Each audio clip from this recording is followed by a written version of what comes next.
बहुत ही बड़े अदब व एहतराम के साथ दावत स्टेज दे रहा हूँ। हज़रत वाला आए और अपने मुंतखबना बयान को हम सामीईन के दिलों को मुजल्ला व मुसफ़्फ़ा फरमाए। हज़रत वाला डाइस पर।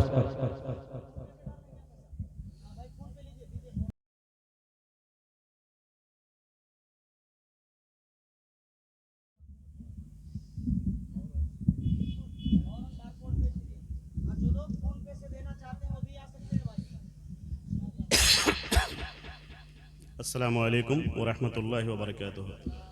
इन्नल हम्दुलिल्लाह नहमदुहु व नस्तईनुहु व नस्तगफिरुहु व नुमिनु बिही व नतवक्कलु अलैहि व नऊज़ु बिल्लाहि मिन शुरूरि अनफुसिना व मिन सय्यिआति अमालिना मन यहदिहिल्लाहु फला मुदिल्ल लहु व मन युद्लिलहु फला हादिय लहु व अशहदु अन ला इलाहा इल्लल्लाह व अशहदु अन्न मुहम्मदन अब्दुहु व रसूलुहु अम्मा बाद फ़इन्न खैरल हदीस किताबुल्लाह व खैरल हदी हदी मुहम्मदिन सल्लल्लाहु अलैहि वसल्लम व शर्रल उमूरि मुहदसातुहा व कुल्लु मुहदसतिन बिदअह व कुल्लु बिदअतिन दलालह व दलालतु फिन्नार। फ़क़द क़ाल अल्लाहु तबारक व तआला फ़ी कलामिहिल मजीद। अऊज़ु बिल्लाहि अस्समीइल अलीम मिनश शैतानिर रजीम। बिस्मिल्लाहिर रहमानिर रहीम। हुवल्लज़ी बअस फ़िल उम्मिय्यीन रसूलन मिनहुम यतलू अलैहिम आयातिहि व युज़क्कीहिम व युअल्लिमुहुमुल किताब वल हिकमह वइन कानू मिन क़ब्लु लफ़ी ज़लालिम मुबीन। सदक़ल्लाहुल अज़ीम। हर तरह की तारीफ़, तौसीफ़, बड़ाई और किबरियाई अल्लाह तबारक व तआला के लिए है, जिसने हमें पैदा किया, जो हम सबका खालिक है, हम सबका मालिक है, और फिर मर करके जिसकी तरफ लौट कर जाना है। हमारी रुश्द व हिदायत के लिए उन्होंने बेशुमार अम्बिया व नबी भेजे। आखिरी नबी जनाब मोहम्मद रसूलुल्लाह सल्लल्लाहु अलैहि वसल्लम को मबूस किया, भेजा। दिल चाहता है कि एक बार आप लोगों ने नाते सुनी, बहुत सारी चीज़ें सुनी, दिल चाहता है कि एक बार दरूद इब्राहिमी का नजराना पेश करें। अल्लाहुम्मा सल्लि अला मुहम्मद व अला आलि मुहम्मद कमा सल्लैता अला इब्राहीम व अला आलि इब्राहीम इन्नका हमीदुम मजीद। अल्लाहुम्मा बारिक अला मुहम्मद व अला आलि मुहम्मद कमा बारकता अला इब्राहीम व अला आलि इब्राहीम इन्नका हमीदुम मजीद। मैं तकरीर करूँगा। तकरीर से पहले एक मैसेज दूंगा आपको, और उस मैसेज से पहले एक अपील करूंगा आपसे। चलिए शुरू करते हैं अपील से। अपील यह है कि यहाँ पर जितने भी उलमाए किराम हैं, शोराए अज़ाम हैं, वो सब मेहमान हैं और आप लोग मेज़बान हैं। आप लोग मेज़बान हैं। मेहमान बिन बुलाए नहीं आता, और मेहमान के आने के बाद सहरा टोला वाले घर छोड़ के चले जाएं तो आप कह सकते हैं कि किस खाने में उनका शुमार होगा। इसलिए कम से कम जाने का माहौल न बनाएं, क्योंकि आप मेज़बान हैं। और प्यारे नबी जनाब मोहम्मद रसूलुल्लाह सल्लल्लाहु अलैहि वसल्लम ने फरमाया, मन काना युमिनु बिल्लाहि वल यौमिल आखिर फलयुक्रिम ज़ैफ़हू। प्यारे नबी जनाब मोहम्मद रसूलुल्लाह सल्लल्लाहु अलैहि वसल्लम ने फरमाया कि तुम में से जो कोई अल्लाह पर ईमान लाता है और आखिरत के दिन पर ईमान लाता है, तो उसको ये चाहिए फलयुक्रिम ज़ैफ़हू कि अपने मेहमानों का इकराम करे, उसकी इज्जत करे। ये तो ईमान वाली बात हो गई। मेहमान से मुराद सिर्फ आपका दामाद, आपका समधी और आपके रिश्तेदार नहीं हैं। वो तो उनमें से बहुत सारे लोग हकदार भी हैं। मेहमान कोई नवारिद है, जैसे अशफाक बहराइची साहब तशरीफ़ फरमा है, मेहमान हैं। और बहुत सारे लोग आते हैं आपके गांव में, समाज में, वो मेहमान हैं जिनको आप जानते हैं और नहीं जानते हैं, तो उनका इकराम ज़रूरी है। मुफ्ती मज़हर साहब आ रहा हूँ मैं, जल्दी मत कीजिए, जल्दी मत कीजिए मेरे साथ। तो ये पहली अपील है जो मैंने की, इसलिए जाने का मूड हरगिज़ न बनाए। दूसरा मैसेज है, मैसेज ये है कि आज हम और आप जिन हालात से गुजर रहे हैं वो किसी से ढका छुपा नहीं है, पोशीदा नहीं है, मख्फी नहीं है। आज अगर जो बाइडेन अमेरिका का प्रेसिडेंट भी अगर पूछेगा इंडिया के प्राइम मिनिस्टर जनाब नरेंद्र मोदी साहब से कि क्या आप हिंदुस्तान को हिंदू राष्ट्र घोषित करने जा रहे हैं। बोले तौबा तौबा तौबा, मैं ऐसा क्यों करूंगा? अगर यही सवाल गृह मंत्री जी अमित शाह से किया जाए तो वो भी बोलेगा नहीं, हिंदुस्तान संविधान से चलेगा, हम कभी ऐसा करने वाले नहीं हैं। बयानों में यही आएगा, लेकिन क्या ये सच्चाई है?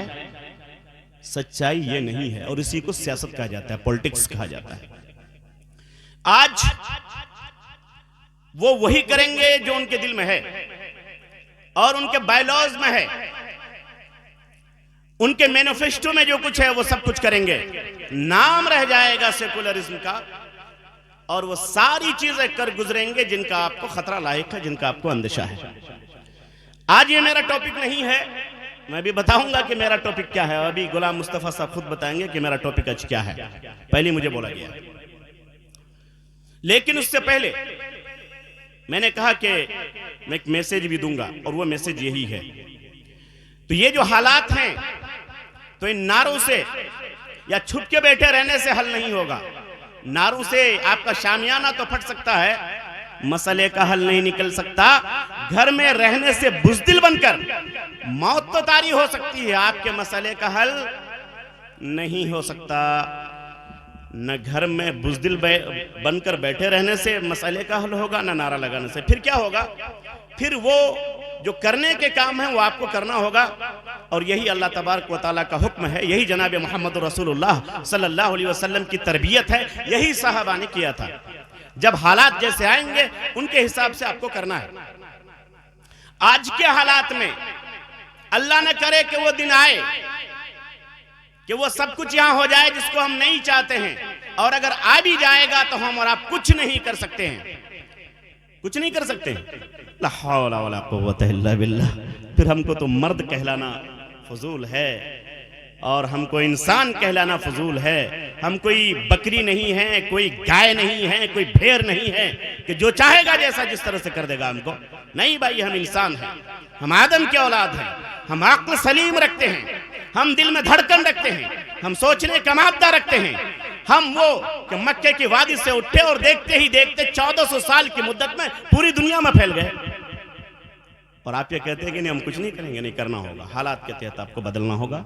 अभी करने का जो काम है वो आपका एक हाथ है, एक हाथ, 5 उंगलियां आपके हाथ में। कितने?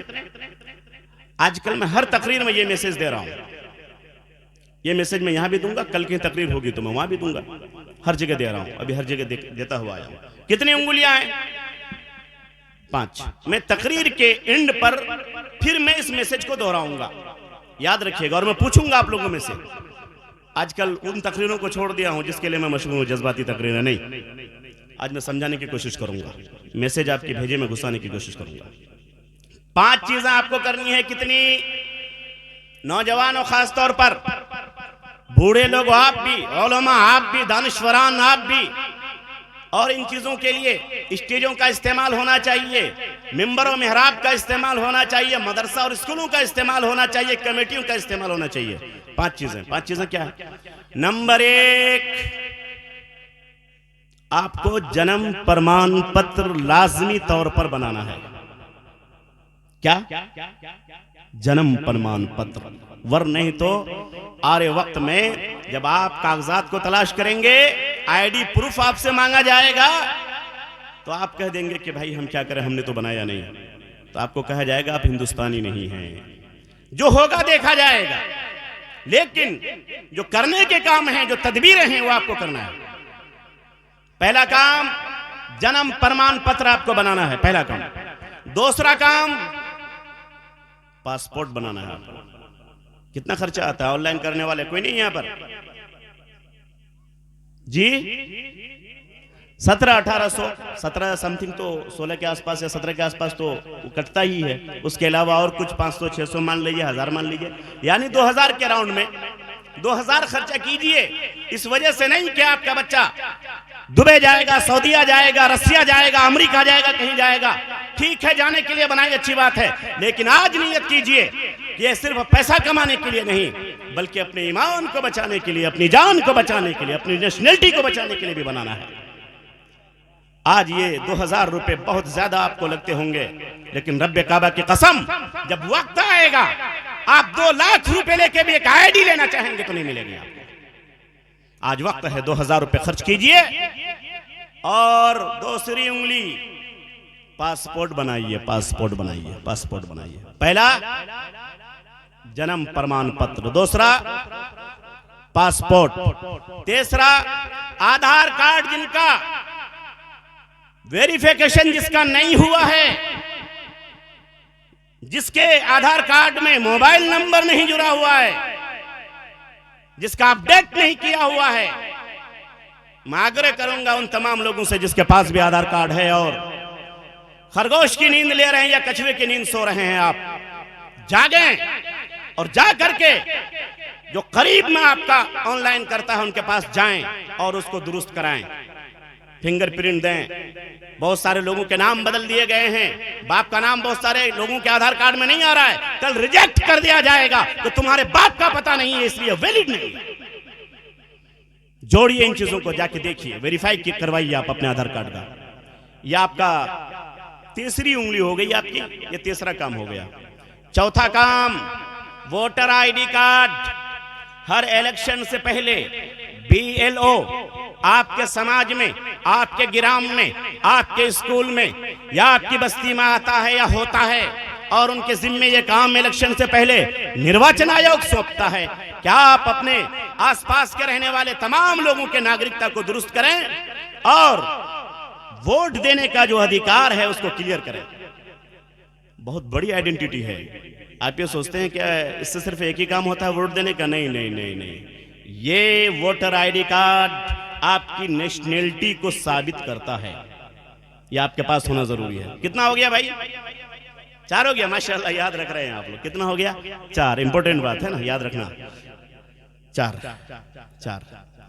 पांचवा जो है, जो आखिरी है, आखिरी, वो बहुत खतरनाक है और बहुत इंपॉर्टेंट है।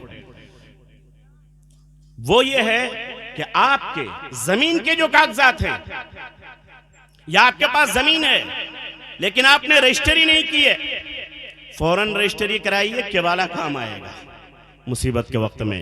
जब ये सारे कागजात रिजेक्ट कर दिए जाएंगे किसी न किसी वजह से, तो आपके पास अगर जमीन का कोई प्रूफ है, कोई केवाला है, कोई खतियान है, तो उसको लेके आइएगा तो हुकूमत हिंद को मानना पड़ेगा, क्योंकि उसने इसको पास किया हुआ है कि इस 5 तरह की, कम से कम ये 5 तरह के प्रूफ में से कोई प्रूफ अगर किसी हिंदुस्तानी शहरी के पास है, नागरिक के पास है, तो उसकी नागरिकता रद्द नहीं की जाएगी। तो जमीन के कागजात, जमीन के कागजात में हमारे मुसलमान पूरे इंडिया में और खास तौर पर हम सुरजापुरी मुसलमान हमारे इस इलाके में बहुत लचर पोच हैं भाई, माफ कीजिएगा मुझे, बहुत लचर पोच हैं। नाम में स्पेलिंग कुछ और है, नाम कुछ और है, आधार कार्ड में आपके केबाले में स्पेलिंग कुछ और है, और ये गड़बड़ी मुंशी भी करता है, पता नहीं किस चीज का पैसा लेता है वो कमबख्त। मुझ जैसे इंसान का जब मैं केबाला करने गया, आधार कार्ड दिया, लिखवाया, सब कुछ किया, लेकिन जब रजिस्ट्री होकर के कागज आया तो नाम कुछ और है वहां। लेकिन मेरे भाई, वहां आपको चौकन्ना रहना है, इसलिए बच्चों को पढ़ाना लिखाना बहुत जरूरी है। रजिस्ट्री होने के बाद, आपका फिंगरप्रिंट लेने के बाद, आपका फोटो लेने के बाद, फिर आपसे साइन लिया जाता है, ठप्पा लिया जाता है बाहर आकर के भी, ऐसा होता है कि नहीं? तो वो तो मुंशी हड़बड़ा के आता है और गड़बड़ी करके लेके चला जाता है। नहीं, वहां आपको रुकना चाहिए और कहिए कि जब तक मैं प्रूफ रीडिंग नहीं कर लूंगा, जब तक मैं किसी से करवा नहीं लूंगा, मैं इस पे साइन नहीं करूंगा।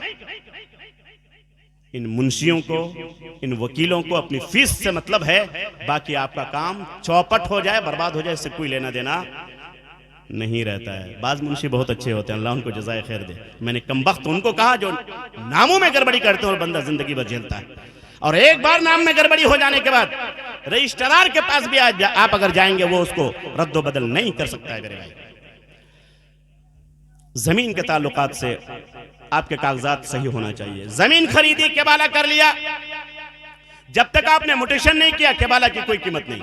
जमीन लाखों की खरीद लिया आपने, और रिश्वतखोरी का जमाना है, इंसान सोचता है रिश्वतखोरी कम होगी तो दाखिल खारिज करा लूंगा, म्यूटेशन करा लूंगा, न रिश्वतखोरी कम होती है न वो दाखिल खारिज करा पाता है, इसी चक्कर में रह जाता है। क्या कीजिएगा, हिंदुस्तान है जहां जैसा मौका मिले, और कोशिश कीजिए कि सब खत्म हो, लेकिन कोशिश कीजिए कि आपका दाखिल खारिज हो जाए, म्यूटेशन हो जाए। म्यूटेशन हो जाने के बाद साल टू साल, हर साल आप रसीद निकालें। एक को थोड़ा कम कर दीजिए ना, अहम बात मैं कर रहा हूं। हाँ, तो आपको रसीद और थोड़ा कम कर दीजिए। भाई मैं तो शायर नहीं हूं ना कि जब तक नहीं होगा मजा नहीं आएगा। मैं तो काम की बात आपको समझाना चाहता हूं। क्लियर है? अभी क्लियर समझ में आ रहा है ना? मैं समझाना चाहता हूं, वल्लाह कह रहा हूं, मैं समझाना चाहता हूं चीज़ों को। बहुत सारी बातें होती हैं स्टेजों से और बहुत कुछ होता है, लेकिन मैं काम की बात आपको बताना चाहता हूं। तो आप क्या करेंगे? जमीन के कागजात दुरुस्त करेंगे। कितने काम हुए मेरे भाइयों? 5 काम। पहला काम भूल गए, जन्म प्रमाण पत्र। आप पैदा हुए हैं इस हिंदुस्तान में, वो बनवाएं आप, और बनता है अभी, कल पता नहीं क्या होगा, अभी बन रहा है, बनवा लें जल्दी से। पहला काम। दूसरा काम पासपोर्ट। तीसरा काम आधार कार्ड। चौथा काम वोटर आईडी कार्ड। पांचवा काम जमीन के कागजात। भाई का हिस्सा दबाने में आप बड़े माहिर हैं, भाई के कागजात को रद्द बदल करने में बड़े माहिर हैं, लेकिन अपने कागजात, आपकी जमीन चली जा रही है, इसकी आपको परवाह नहीं है मेरे भाइयों। कहां हैं हम और आप? बरकैफ ये मैसेज था, पहले अपील थी, कोई उठ के नहीं जाइएगा। और ये मैसेज नहीं, कोई नहीं जा रहा है, जो अपील थी वो मैंने कहा अल्हम्दुलिल्लाह नहीं जा रहा कोई। और उसमें से कोई जा भी सकता है, पेशाब पैखाना, बहुत सारी इंसान की ज़रूरियात हैं, चाय पानी जा सकता है, वो मसला नहीं है। कोई बहुत देर से बैठा तो क्या करेगा, लेकिन अल्हम्दुलिल्लाह लोग बैठे हैं।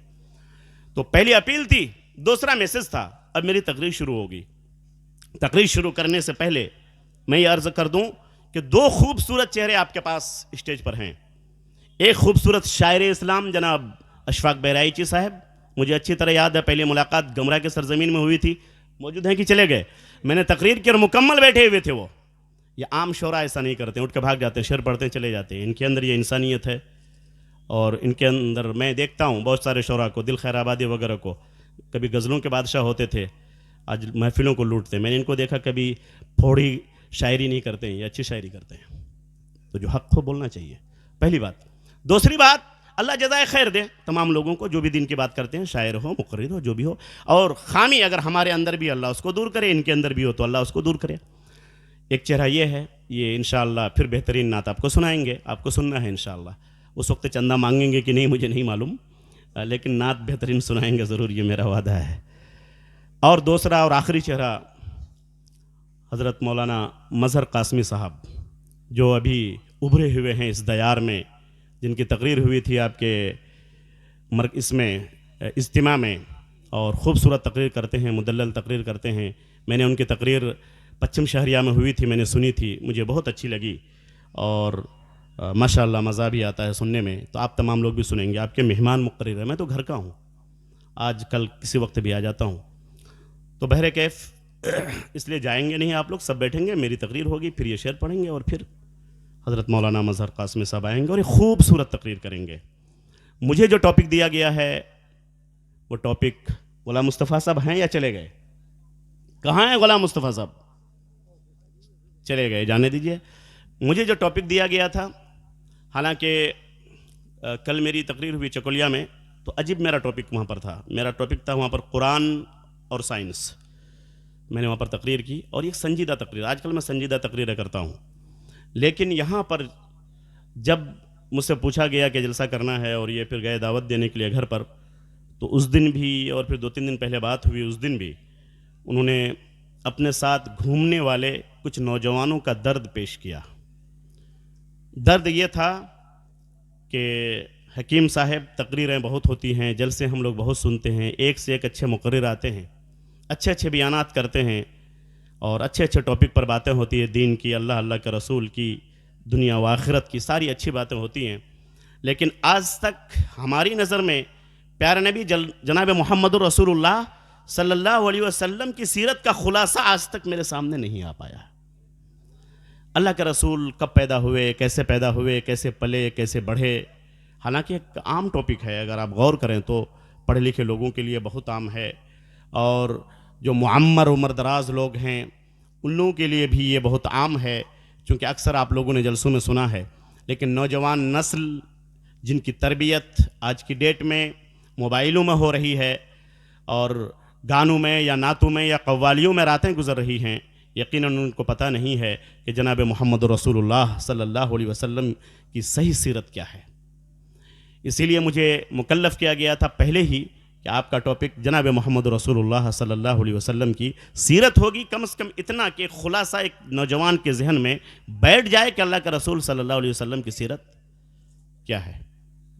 तो मैं मजबूर हूँ और मुझे खुशी है कि मैं उस टॉपिक पर आज अपने नौजवानों से, आप बुज़ुर्गों से, उलमा से मुआज़रत के साथ, चूँकि आप लोगों को पता ही है प्यारे नबी जनाब मोहम्मद रसूलुल्लाह सल्लल्लाहु अलैहि वसल्लम की सीरत, मैं उस पर बयान करूँगा।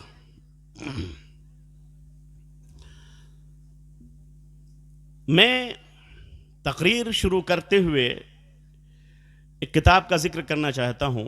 एक किताब लिखी गई जिसका नाम था द ग्रेट 100। किताब का नाम क्या था? द ग्रेट 100, दुनिया की 100 बड़ी शख्सियात। कितनी? 100 बड़ी शख्सियात दुनिया की।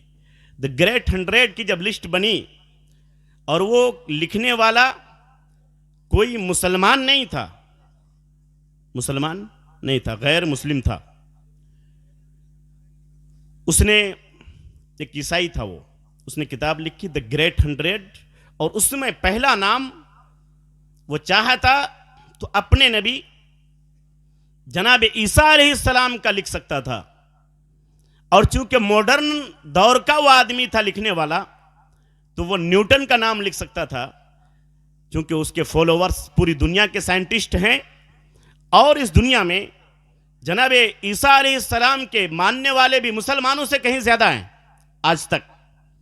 वो चाहता तो अपने नबी का नाम लिखता या न्यूटन साइंटिस्ट का नाम लिखता, लेकिन उन्होंने अपनी उस किताब में न न्यूटन का नाम लिखा जो सबसे बड़ा साइंटिस्ट है दुनिया का, और न ही अपने नबी सैयदना ईसा अलैहिस्सलाम का नाम लिखा। उन्होंने नाम लिखा जनाब मोहम्मद रसूलुल्लाह सल्लल्लाहु अलैहि वसल्लम का। और जब उनसे पूछा गया, और उसने लिखा मुकद्दमे में, जब उनसे पूछा गया कि तू एक ईसाई है और तुम्हें मालूम है कि ईसाइयों में और मुसलमानों में शुरू ही से जंग चली आ रही है, उसके बावजूद तूने इस किताब में द ग्रेट 100 जो वर्ल्ड फेमस किताब है, उस किताब के अंदर तूने ईसा अलैहिस्सलाम का नाम पहले नहीं लिखा, पहले तुमने न्यूटन का नाम नहीं लिखा, बल्कि तुमने मुसलमानों का, जिससे हमारी लड़ाई चल रही है, उसके नबी, उसके प्रोफेट, उसके मैसेंजर जनाब मोहम्मद रसूलुल्लाह सल्लल्लाहु अलैहि वसल्लम का नाम लिखा। जवाब चाहिए। इसने कहा कि हम दुनिया में जब नज़र उठा के देखते हैं कि न्यूटन है, उसके भी चाहने वाले हैं, ईसा अलैहिस्सलाम है, उसके भी चाहने वाले हैं, और लोग हैं उसके भी चाहने वाले हैं, लेकिन सच तो यह है कि इन चाहने वालों में कहीं न कहीं खोट है। न्यूटन के चाहने वालों ने उनकी नज़रियात की, उसके ज़माने में बहुत सारे नज़रियात की तरदीद कर दी, रद्द कर दिया कि न्यूटन आप एक बड़े साइंटिस्ट हैं, लेकिन आपकी ये बात थ्योरी से अलग जा रही है, प्रैक्टिकल से अलग जा रही है, फैक्ट से अलग जा रही है। रद्द कर दी उनके मानने वालों ने। ईसा अलैहिस्सलाम के चाहने वाले भी बहुत, उनके भी हवारी मवारी, उनके भी सहाबा, लेकिन आपको अच्छी तरह मालूम है कि उन्हीं लोगों ने उनको कत्ल करने के लिए, दुश्मन कत्ल करे तो कोई बात, उनके हवारियों ने, उनके सहाबा ने उनको कत्ल करने के लिए ठाना और उनके अकीदे के मुताबिक उनको सलीब पे लटका दिया। और उस वक्त से आज तक ईसा अलैहिस्सलाम को दिखाया जाता है वो एक सलीब पे लटके हुए हैं और अपने उम्मती की गुनाहों को वो बख्शवाते रहते हैं। उनके अकीदे के मुताबिक उनके सहाबा ने, उनके साथियों ने हजरत ईसा अलैहिस्सलाम को सलीब पे लटका दिया। हालांकि हमारा यह अकीदा नहीं है, कुरान का यह अकीदा नहीं है। कुरान को आप पढ़ेंगे तो आपको मिलेगा कि अल्लाह तबारक व तआला ने उनको आसमान पे उठा लिया है, जिंदा आसमान पे उठा लिया, और उनके उन दुश्मन साथियों में से, उन फरेबकार साथियों में से एक साथी को उनकी शक्ल की बना दी और उन्हें साथियों ने उन्हीं को ईसा समझकर कमरे से घिसेट कर लाया और दरख्त पे लटका दिया और सूली दे दी। लेकिन सच्चाई क्या है? सच्चाई यह है कुरान करीम की रोशनी में कि अल्लाह ताला ने उनको आसमान पर उठा लिया और वह आसमान पर जिंदा हैं और क़यामत से पहले अल्लाह तबारक व तआला उसको फिर नाजिल करेगा। यहां पर महल इस्तिशहाद ये है, मैंने ये बात पेश करके जो दलील लेनी चाहिए वो ये है कि उस किताब के लिखने वाले ने ये कहा कि हम बड़े लोगों के हालात हमने पढ़े हैं, उनके चाहने वालों को भी हमने देखा है, लेकिन न्यूटन को मानने वाले उनकी जिंदगी में उनके बातों को, बहुत सारे बातों को ठुकरा दिया। हमने ईसा अलैहिस्सलाम जो हमारे प्रोफेट हैं, जो हमारे नबी हैं, उनके मानने वालों ने, उनके साथियों ने, उनके जिगर के करीब रहने वाले सहाबा ने उनको कत्ल के दर पे खुद को आमादा किया और उनको सलीब पे लटका दिया। लेकिन जनाब मुहम्मदुर रसूलुल्लाह सल्लल्लाहु अलैहि वसल्लम के मानने वाले ऐसे हैं कि उस वक्त से लेकर आज तक जो एक बार कहता है ला इलाहा इल्लल्लाह मुहम्मदुर रसूलुल्लाह, जो एक बार कहता है अशहदु अल्ला इलाहा इल्लल्लाह व अशहदु अन्ना मुहम्मदुर रसूलुल्लाह, रब्बे काबा की कसम मैंने किसी कलमा पढ़ने वाले मुसलमान को नहीं देखा जिसके सीने में दिल हो, उसमें ईमान हो, उसका ईमान धड़कता हो। कभी मैंने नहीं देखा कि उसने जनाब मुहम्मदुर रसूलुल्लाह सल्लल्लाहु अलैहि वसल्लम की एक बात को भी ठुकराया हो कि मोहम्मद आपने गलत बोला है। किसी सहाबी ने यह नहीं कहा कि मैं फरेबकारी करूंगा जनाब मोहम्मद रसूलुल्लाह सल्लल्लाहु अलैहि वसल्लम से, मैं भी आऊंगा बताऊंगा कि इसके बरक्स सहाबा ने किस तरह से जनाब मोहम्मद रसूलुल्लाह सल्लल्लाहु अलैहि वसल्लम से मोहब्बत की है, किस तरह से अपनी जानें निछावर की हैं जनाब मोहम्मद रसूलुल्लाह सल्लल्लाहु अलैहि वसल्लम पर। तब वह किताब लिखने वाला बोलता है कि पूरी कायनात में कभी मैंने किसी को ऐसा नहीं पाया, और द ग्रेट 100 में हमने 100 पर्सनालिटी की और 100 शख्सियत की मैंने जो लाइफ स्टोरी लिखी है और मैंने तरतीब बनाई है, इन तमाम लोगों की हिस्ट्री को उठा के देखें तो आप पाएंगे कि इनकी ज़िंदगी में कहीं ना कहीं खटास है, कहीं ना कहीं अपनों ने भी मुखालिफत की है, सिवाय मोहम्मद बिन अब्दुल्लाह के, सिवाय मोहम्मद रसूलुल्लाह के। तो मैं एक इंसाफ करने वाला इंसान हूँ, मैं सही लिखने वाला राइटर हूँ, मैं कैसे गलत लिख सकता हूँ? हक़ यही है कि मोहम्मद से बढ़कर प्रिय, उनसे बढ़कर मुकर्रम, उनसे बढ़कर आरफा, उनसे बढ़कर आला, उनसे बढ़कर बुलंद इस कायनात में न कभी पैदा हुआ न कभी होगा। द ग्रेट 100 ये नबी हैं, हमको मिले हैं। कहाँ पैदा हुए? मैं थोड़ा सा और आपको एक जोग्राफियाई माहौल में ले जाना चाहता हूँ। पढ़े लिखे लोग, सहरा टोला और यहाँ का जलसा हमेशा पढ़े लिखे लोगों का होता है। जोग्राफियाई हैसियत में आपको बताना चाहता हूँ। अभी शायर साहब जिक्र कर रहे थे फ़लस्तीन का, और फ़लस्तीन आप लोगों से कोई ढका छुपा नहीं है, सभी ने नाम सुना होगा। अभी चंद महीना पहले जो चल रहा था फ़लस्तीन में लफड़ा, बच्चे बच्चे जानते हैं फ़लस्तीन का। फ़लस्तीन का लफड़ा तमाम लोगों को मालूम है। फ़लस्तीन और मक्का, याद रखिए उसको, फ़लस्तीन और मक्का दो अलग अलग मुल्कों में हैं, दो अलग अलग मुल्कों में हैं। फ़लस्तीन मिस्र के पास है, शाम के पास है, उर्दून के पास है, चारों तरफ से अगर आप देखें। आज की डेट में कहिए तो इजराइल उसी का हिस्सा बना है, इन कमबख्तों ने किया है। और वहां से काफी दूर बहर अरब के किनारे मक्का मुकर्रमा एक शहर है, ठीक है? इसको आप ध्यान पे रखिए, हजारों किलोमीटर की दूरी है, आप इसको ध्यान में रखिए। हजरत ईसा अलैहिस्सलाम पैदा हुए कहाँ? इराक में। इराक सद्दाम हुसैन का, याद रखिए, सद्दाम हुसैन का इराक, याद रखिए। इराकी में करबला है, इराकी में कुफा है। उस वक्त उसी का एक हिस्सा फ़लस्तीन भी था। बाद में हुकूमतें बदलती हैं, मुल्क के हिस्से बदलते हैं, जैसे हिंदुस्तान, पाकिस्तान, बांग्लादेश एक नहीं था पहले, ऐसे ही उस जमाने में इराक बड़ा मुल्क था, उसी का कुछ हिस्सा इधर था, कुछ उधर था, कुछ उधर था। तो उस वक्त उसकी राजधानी थी बगदाद, और बगदाद के थोड़ा सा आगे चल करके यह हिस्सा था जिसको कहा जाता था फ़लस्तीन। मैं इब्राहिम अलैहिस्सलाम की लाइफ स्टाइल आज नहीं बताऊंगा, वहां सिर्फ एक वाकया मैं उठाऊंगा ताकि जोग्राफियाई तौर पर आपको यह समझ में आए कि प्यारे नबी जनाब मोहम्मद रसूलुल्लाह सल्लल्लाहु अलैहि वसल्लम कैसे पैदा हुए, कहां पैदा हुए। फिर मैं आगे आऊंगा, ध्यान से सुनिएगा, अगर मिस हुआ तो बहुत कुछ खो देंगे आप। हजरत इब्राहिम अलैहिस्सलाम जिंदगी भर रहे, औलाद पैदा नहीं हुई। दो बीवी, एक शादीशुदा होकर के आई थी और एक बांदी बना करके आपको दी गई थी। जो शादीशुदा होकर जो बीवी आए थे उसका नाम था सारा।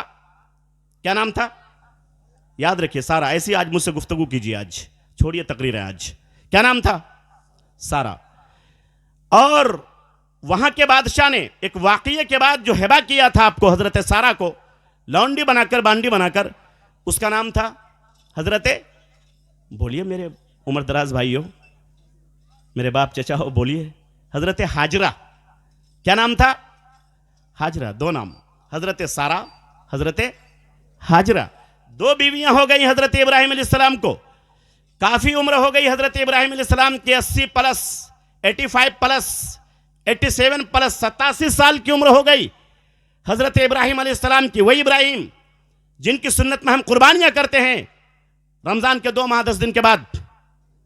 कुर्बानी उसी इब्राहिम अलैहिस्सलाम की सुन्नत है। अपने बेटे को उन्होंने कुर्बान किया था, ज़बह किया था अल्लाह तबारक व तआला के लिए मक्के में।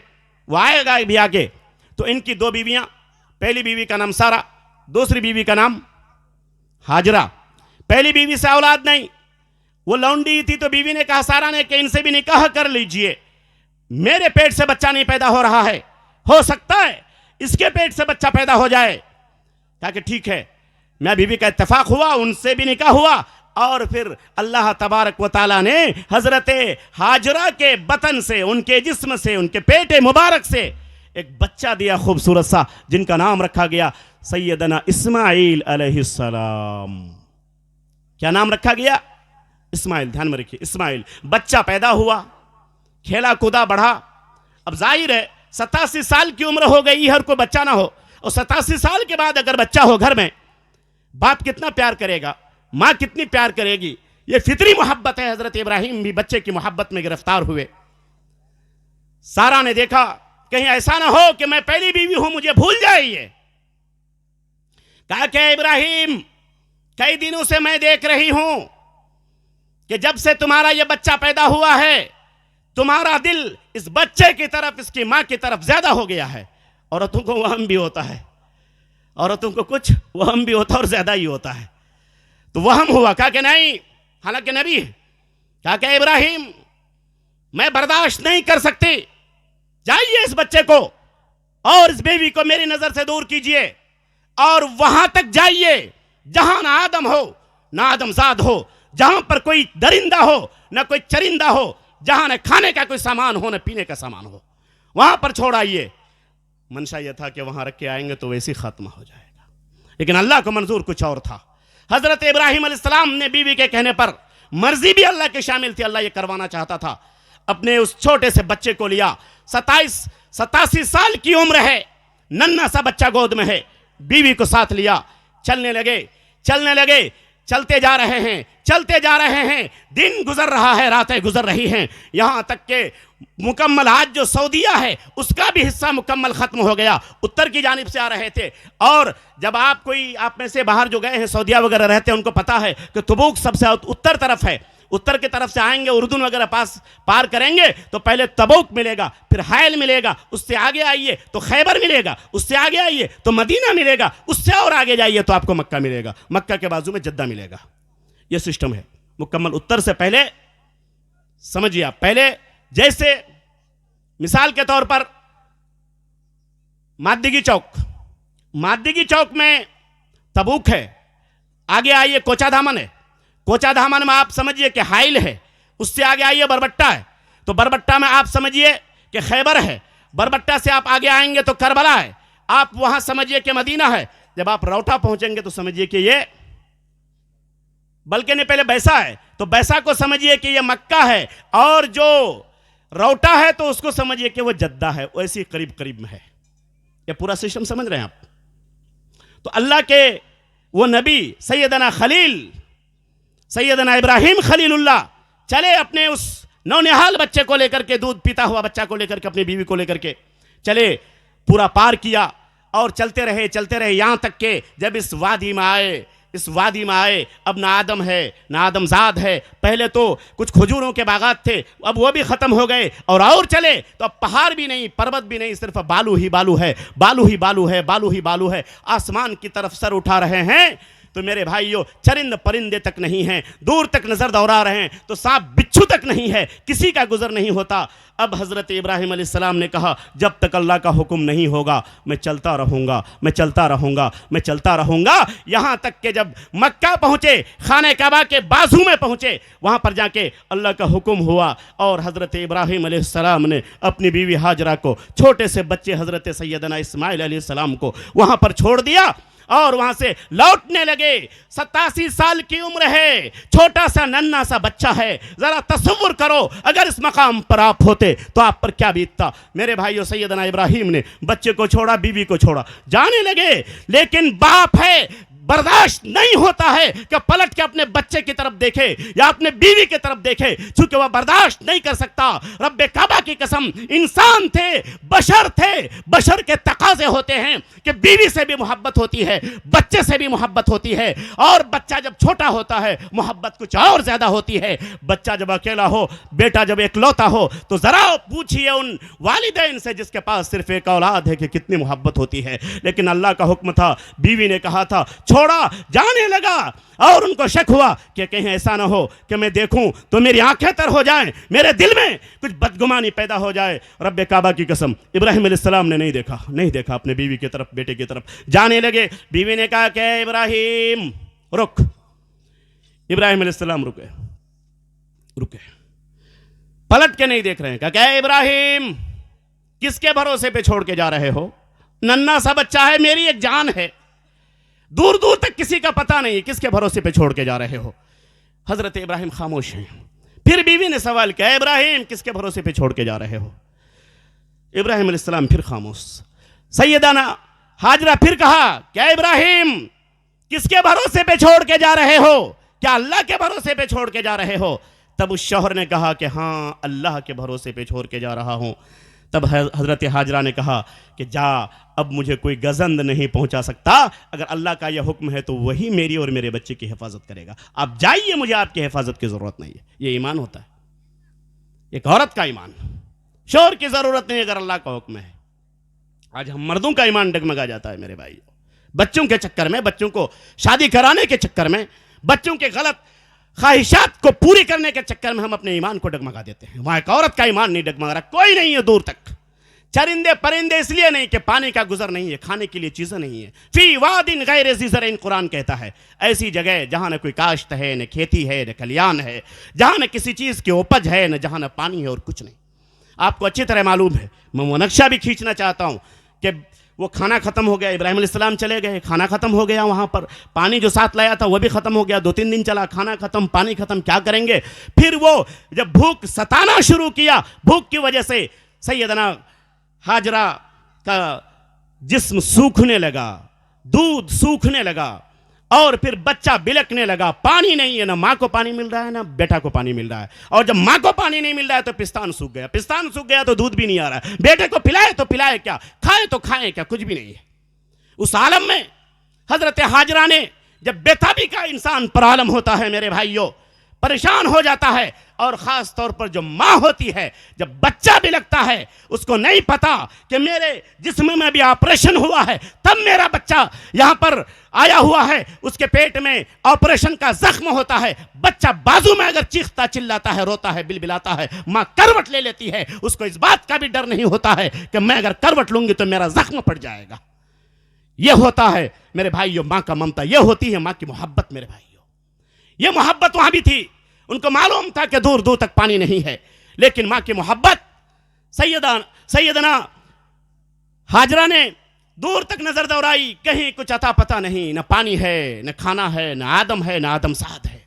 दूर एक पहाड़ी नजर आई, चिलचिलाती हुई पहाड़ी। रात के सन्नाटे में अगर आप चलेंगे, और जो लोग बाइक उड़ाते हो, गाड़ी तेज चलाते हो, उनको एहसास है कि जब आप रोड पे जाते हैं, धूप तेज होती है, तो आपको लगता होगा कि रोड पे पानी है, रोड पे पानी है। नहीं होता है। और रात में किसान जब बालुओं में चलता है तो लगता है कि आगे पानी है, ऐसा लगता है कि नहीं लगता है? फिर जब वहां जाइए तो पानी नहीं होता, बालू होता है।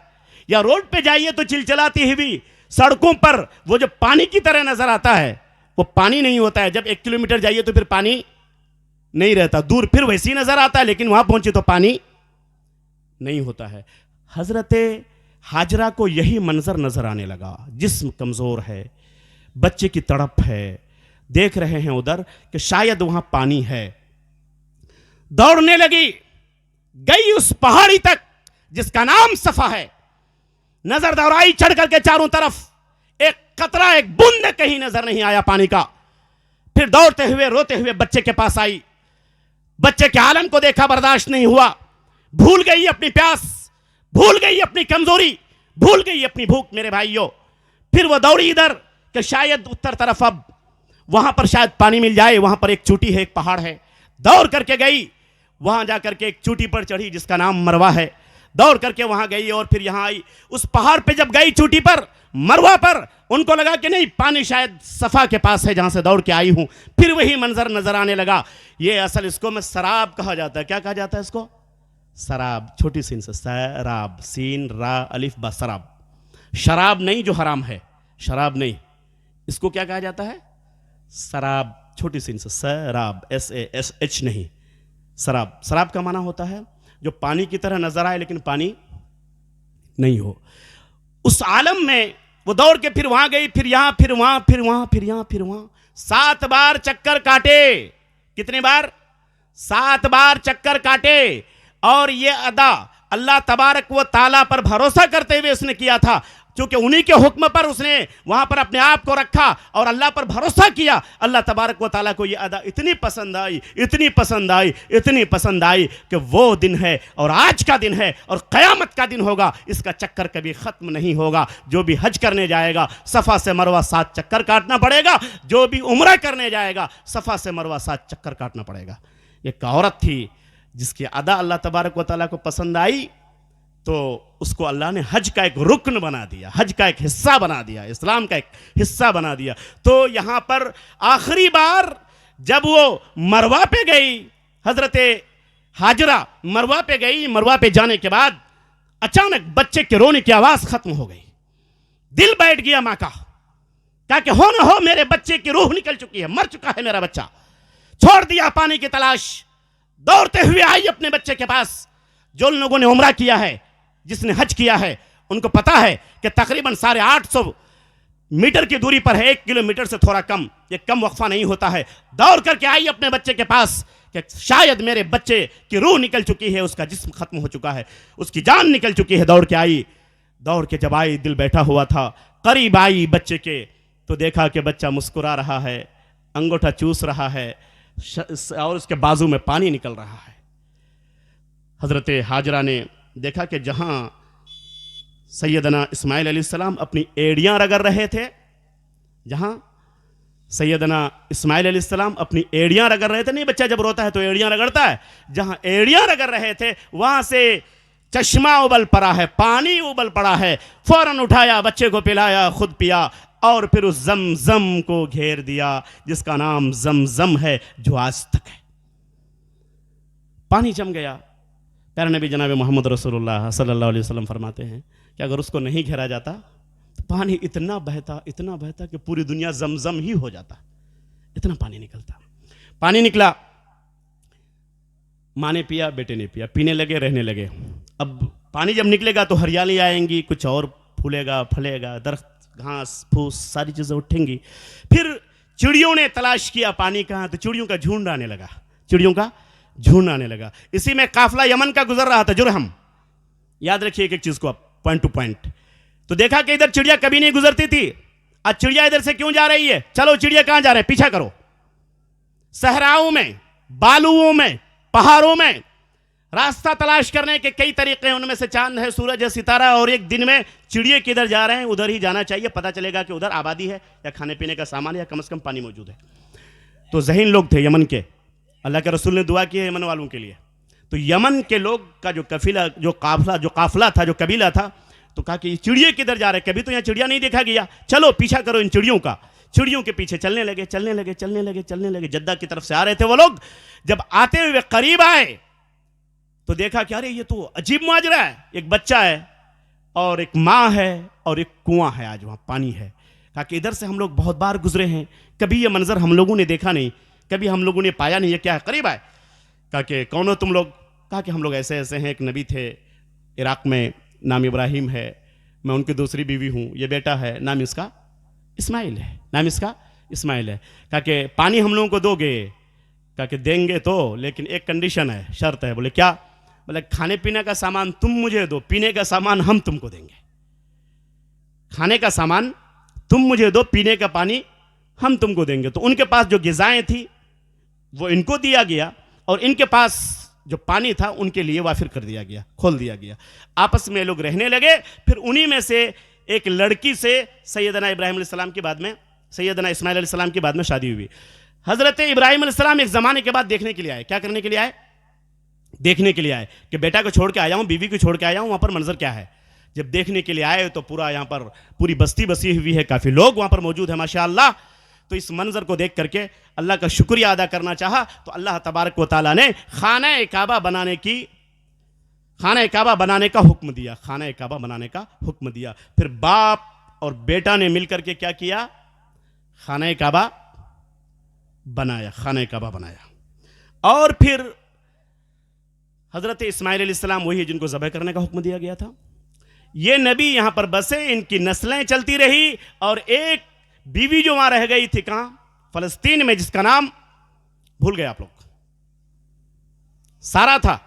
उनसे भी एक बच्चा पैदा हुआ जिनका नाम इसहाक। और फिर वहां पर और भी नबी पैदा हुए, बेशुमार नबी वहां पैदा हुए। याकूब पैदा हुए, वहां पर यूसुफ पैदा हुए अलैहिमुस्सलाम, बेशुमार नबी वहां पैदा हुए। और यहां पर कोई नबी पैदा और नहीं हुआ सैयदना इस्माइल अलैहिस्सलाम के बाद। इन्हीं की नस्लों में कनाना आता है, इन्हीं की नस्लों में बनु हाशिम आता है। और उसी नस्ल में एक नामवर शख्सियत जिसका नाम अब्दुल मुत्तलिब है। अब्दुल मुत्तलिब के 11 बेटे, उन बेटों में से एक का नाम था अब्दुल्ला। क्या नाम था? अब याद रखिए इन चीज़ों को नौजवानों, क्या नाम था? अब्दुल्ला। अब्दुल्ले की उम्र अभी 20 साल से ज़्यादा नहीं हुई थी। कितनी? 20 साल से ज़्यादा नहीं हुई थी। उन्होंने शादी की किससे? अब्दुल्ला ने शादी की किनसे? सैयदा आमना से। किनसे? सैयदा आमना से शादी हुई। इनकी भी उम्र, मौरखीन कहते हैं कि 20 साल से ज़्यादा। आप सल्लल्लाहु अलैहि वसल्लम के ना बाप की उम्र थी ना माँ की उम्र थी, 20 साल से कम के थे दोनों। और इस उम्र में गुजरता है, 20 साल से कम में शादी हुई। और फिर अब्दुल्ला अपनी बीवी को लेकर के मदीना गए। कहाँ गए? मदीना। मदीने का नाम उस वक्त मदीना नहीं था। क्या नाम था उसका? यह सिर्फ तकरीबन 450 किलोमीटर उत्तर, अभी मैं बताया था आपको कि उत्तर की तरफ है, मक्का से उत्तर है मदीना। वहां गए। यहां ननिहाली रिश्ता था अब्दुल्ला का। वहां गए और लौटने लगे।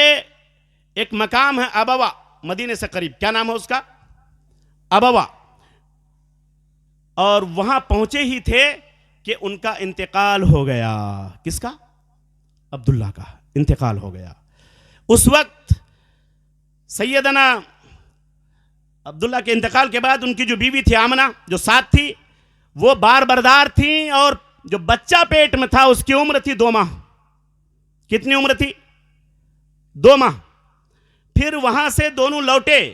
उनके साथ एक लौंडी थी, उनको लेकर के उम्मे ऐमन, उनको लेकर के लौटे।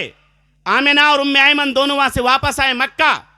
और मक्का में उसी साल एक और वाक़या पेश आया, जिस वाक़ये को कुरान करीम 30वीं पारे में यह कहता है, अलम तरा कैफ़ फ़अल रब्बुका बिअस्हाबिल फ़ील अलम यजअल कैदहुम फ़ी तदलील वअरसल अलैहिम तयरन अबाबिल तरमीहिम बिहिजारतिन मिन सिज्जिल फजअलहुम कअस्फ़िन मअकूल। अब्रहा जो यमन का रहने वाला था उसी साल पेश आया। इस वाक़ये को याद रखना ज़रूरी है।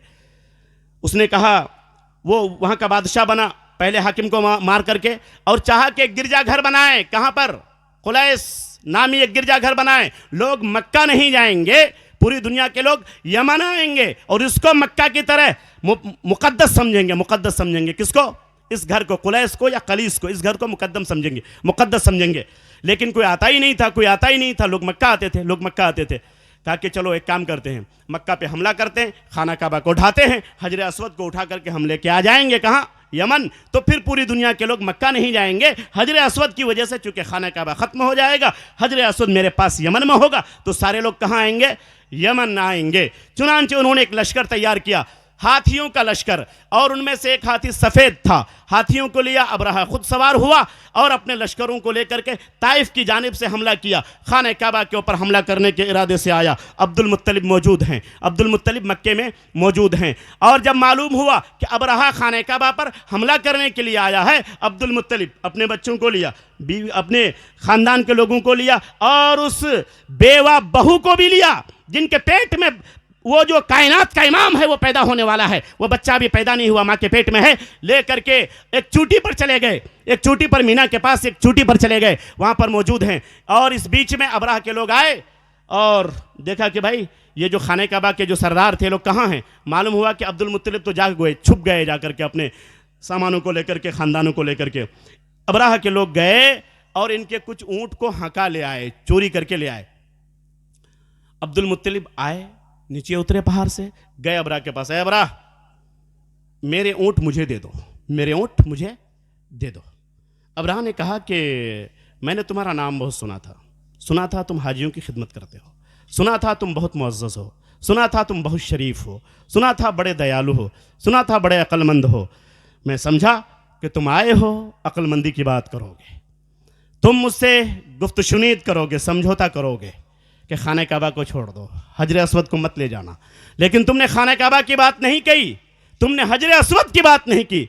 तुम तो बेवकूफ़ इंसान हो, अपने ऊँट मांगने आए हो, मैं खाने काबा ढाने आया हूँ, तुम उसका मालिक हो। अब्दुल मुत्तलिब ने कहा कि सोन अबराहा, मैं ऊँटों का मालिक हूँ, मुझे ऊँटों की फिक्र है, मैं उस घर का मालिक नहीं, मैं तो उसका खादिम हूँ। उस घर का मालिक जो है वो उसकी हिफाजत करेगा, तुझे ढाना है तो जाके ढा दे, मैं अपने ऊँट लेने आया हूँ। उसका भी ईमान था कि इस घर का बचाने वाला कोई और है, कोई और है जो इन तमाम चीज़ों से ऊपर है। चुनांचे ऊँट इसको वापस कर दिए गए और उसने हमला करना चाहा तो अल्लाह तबारक व तआला ने छोटे छोटे परिंदों को, अबाबिलों को झुंड दर झुंड उन फौजियों के ऊपर और उन अबराह के लश्करों के ऊपर मुसल्लत कर दिया। कंकरियां पत्थरों से, मिट्टियों से बने हुए उनके चोचू में होती थी और उस कंकरी का आलम यह था कि जब किसी फौजी के गर्दन में यहां पर अगर वो कंकरी गिरती तो छेद करते हुए वो कंकरी पैर के नीचे से निकलती, अगर सर पे गिरती पैखाने के रास्ते से वो निकलती, हाथी के सर पे अगर वो कंकरी गिरती उसके सूंड को चीरते हुए वो कंकरी निकलती, अगर हाथी के जिस्म में पड़ती हाथी चिंगार मारता और बेहोश होकर गिर जाता, वो मर जाता। अबाबिल ने छोटे छोटे चिड़ियों ने अल्लाह की मदद से, अल्लाह के फजल से, अल्लाह के हुक्म से अबराह को नेस्त नाबूद कर दिया, जिसको कुरान करीम ने कहा अलम तरा कैफा फ़अल रब्बुका बिअस्हाबिल फील अलम यजअल कैदहुम फी तज़लील अरसल अलैहिम तैरन। पूरे को आप पढ़ें, जब मौका मिले उसका तर्जमा सुने। अलम तरा कैफा फ़अल रब्बुका बिअस्हाबिल फील, ऐ लोगों, ऐ नबी, क्या आपने उन लोगों की हकीकत नहीं जानी? अबराह के साथ, दुश्मनों के साथ अल्लाह तबारक व तआला ने हाथी वालों के साथ क्या किया, उसका अंजाम कितना खतरनाक किया। बड़ा अपने आप को समझता था अबराह, बड़ा लश्कर वाला था। मक्का वालों ने हाथियों का कभी लश्कर नहीं देखा था और अल्लाह तबारक व तआला ने छोटी छोटी चिड़ियों के जरिए इसको नेस्त नाबूद कर दिया। यह वाक़या बहुत मशहूर इसलिए है कि इस वाक़ये के सिर्फ 2 महीना के बाद कायनात का इमाम पैदा हुआ, जनाब मोहम्मद रसूलुल्लाह सल्लल्लाहु अलैहि वसल्लम। बच्चा पैदा हुआ। बहुत सारे वाक़यात हैं तारीख़ में, उन सारे वाक़यात को छोड़ करके मुख्तसरन मैं सिर्फ ये बताना चाहूँगा कि अगर तारीख़ के एतबार से आप देखें तो अक्सर मौर्रिखीन ने 20 या 21 अप्रैल 571 ईस्वी लिखा है। 571 ईस्वी, 20 या 22 या 21 अप्रैल 571 ईस्वी लिखा है। महीना रबीउल अव्वल का था, महीना रबीउल अव्वल का था। अगर आप उस पर गौर करेंगे तो यहाँ पर मशहूर 11, 12 और 9 है, लेकिन जब आप तारीख़ की किताबों को पढ़ेंगे तो 2 तारीख का भी जिक्र आता है, 4 का भी आता है, 9 का भी आता है, 7 का भी आता है, 5 का भी आता है, लेकिन जो मारूफ है, जो मशहूर तारीख है वो 9 या 11 या 12 है। आप सल्लल्लाहु अलैहि वसल्लम पैदा हुए। पैदा होने के बाद नाम रखा गया। क्या किया गया? नाम रखा गया। अब्दुल मुत्तलिब ने नाम रखा मोहम्मद। क्या नाम रखा? मोहम्मद।